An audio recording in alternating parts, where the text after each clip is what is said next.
जय श्री कृष्ण दोस्तों, आज मैं आपके लिए बहुत शिक्षाप्रद कहानी लेके आया हूँ। उम्मीद है आपको ये कहानी पसंद आएगी। कहानी प्रारंभ करने से पहले मेरी आपसे विनती है, आप चैनल पर नए हो तो चैनल को सब्सक्राइब जरूर करें और वीडियो को अंत तक पूरा देखें। आइए शुरू करते हैं आज की कहानी। कहानी का नाम है कुबेर का घर। एक साधु विचित्र स्वभाव का था। वह बोलता कम था, उसके बोलने का ढंग भी अजीब था। उसकी मांग सुनकर सब लोग हंसते थे। कोई चढ़ जाता था तो कोई उसकी मांग सुनी अनसुनी करके अपने काम में जुट जाता था। साधु प्रत्येक घर में सामने खड़े होकर पुकारता, माई अंजुनी भर मोती देना, ईश्वर तुम्हारा कल्याण करेगा, भला करेगा। साधु की ये विचित्र मान सुनकर स्त्रियां चकित हो उठती। वे कहती, बाबा यहाँ तो पेट भरने के लाले पड़े हैं, तुम्हें इतने ढेर सारे मोती कहाँ से दे सकेंगे। किसी राजमहल में जाकर मोती मांगना। जाओ बाबा जाओ, आगे बढ़ो। साधु को खाली हाथ गांव छोड़ता देख एक बुढ़िया को उस पर दया आई। बुढ़िया ने साधु को पास बुलाया। उसके हथेली पर एक नन्हा सा मोती रखकर वह बोली, साधु महाराज, मेरे पास अंजुली भर मोती तो नहीं है, नाक की नथनी टूटी तो यह एक मोती मिला है, मैंने इसे संभाल कर रखा था, यह मोती ले लो, मेरे पास एक ही मोती है। ऐसा मेरे मन को गर्व तो नहीं होगा, इसलिए मैं तुम्हें सौंप रही हूँ, कृपा कर इसे स्वीकार करें, हमारे गांव से खाली हाथ मत जाना। बुढ़िया के हाथ का नन्हा सा मोती देखकर साधु हंसने लगा। उसने कहा, माताजी, ये छोटा मोती मैं अपनी फटी हुई झोली में कहाँ रखूं, इसे आप अपने पास ही रखना। ऐसा कहकर साधु उस गांव के बाहर निकल पड़ा। दूसरे गांव में आकर साधु प्रत्येक घर के सामने खड़ा होकर पुकारने लगा, माताजी प्याली भर मोती देना, ईश्वर तुम्हारा कल्याण करेगा। साधु की ये विचित्र मांग सुनकर वहां की स्त्रियां भी अचंभित हो उठी। वहां भी साधु को प्याली भर मोती तो नहीं मिले। अंत में निराश होकर वह वहां से भी खाली हाथ जाने लगा। उस गांव के एक छोर में किसान का एक घर था। वहां मोती मांगने की चाह उसे घर के सामने ले आई। माताजी प्याली भर मोती देना, ईश्वर तुम्हारा भला करेगा। साधु ने पुकार लगाई। किसान सहसा बाहर आया। उसने साधु के लिए ओसरे में चादर बिछाई और साधु से विनती की कि साधु महाराज पधारिए, विराजमान होइए। किसान ने साधु को प्रणाम किया और मुड़कर पत्नी को आवाज दी, लक्ष्मी, बाहर साधु जी आए हैं, इनके दर्शन कर लो। किसान की पत्नी तुरंत बाहर आई। उसने साधु जी के पांव धोकर दर्शन किए।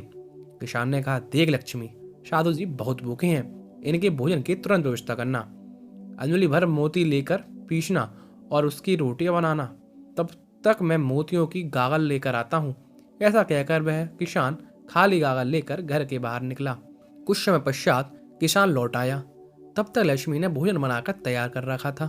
साधु ने पेट भर भोजन किया। वह प्रसन्न हुआ। उसने हंसकर किसान से कहा, बहुत दिनों बाद कुबेर के घर का भोजन मिला है, मैं बहुत प्रसन्न हूँ। अब तुम्हारी याद आती रहे, इसलिए मुझे कान भर मोती देना, मैं तुम दंपत्ति को सदैव याद रखूंगा। उस पर किसान ने हंसकर कहा, साधु महाराज, मैं अनपढ़ किसान आपको कान भर मोती कैसे दे सकता हूँ। आप ज्ञान संपन्न हैं, इस कारण हम दोनों आपसे कान भर मोतियों की अपेक्षा रखते हैं। साधु ने आंखें बंद कर कहा, नहीं किसान राजा, तुम अनपढ़ नहीं हो, तुम तो विद्वान हो, इस कारण तुम मेरी इच्छा पूरी करने में सक्षम रहे। मेरी विचित्र मांग पूरी होने तक मैं हमेशा भूखा प्यासा हूँ। जब तुम जैसा कोई कुबेर भंडारी मिल जाता है तो मैं पेट भर भोजन कर लेता हूँ। साधु ने किसान की ओर देखा और कहा, जो फसल के दानों, पानी की बूंदें और उपदेश के शब्दों को मोती समझता है, वही मेरी दृष्टि से सच्चा कुबेर का घर है। मैं वहाँ पेट भर भोजन करता हूँ, फिर वह भोजन दाल रोटी हो या चटनी रोटी, प्रसन्नता का नमक उसमें स्वाद भर देता है। जहाँ आतिथ्य का वास है वहाँ मुझे भोजन अवश्य मिल जाता है। अच्छा, अब मुझे चलने की अनुमति दो, ईश्वर तुम्हारा कल्याण करेगा। किसान दंपत्ति को आशीर्वाद देकर साधु महाराज आगे चल पड़े। कहा, पृथ्वी पर 3 ही रत्न हैं, जल, अन्न और सुभाषित। मूर्ख लोग ही पत्थर के टुकड़े को हीरो, मोती, माणिक्य आदि को रत्न कहते हैं। तो दोस्तों, आज की कहानी से ये हमें शिक्षा मिलती है कि मोती सिर्फ एक पत्थर का टुकड़ा है।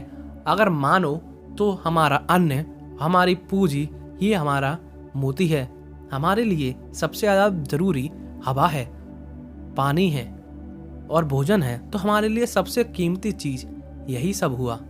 तो उम्मीद है आपको कहानी पसंद आई होगी। अगर कहानी पसंद आई हो तो कमेंट करके बताएं और वीडियो लाइक करें और कमेंट करें और शेयर करें, और चैनल पर नए हो तो सब्सक्राइब जरूर करें और बेल आइकन जरूर दबाएं ताकि आपके पास हमारी नोटिफिकेशन आती रहे और आप हमारी वीडियो के साथ जुड़े रहें। जय श्री कृष्णा दोस्तों।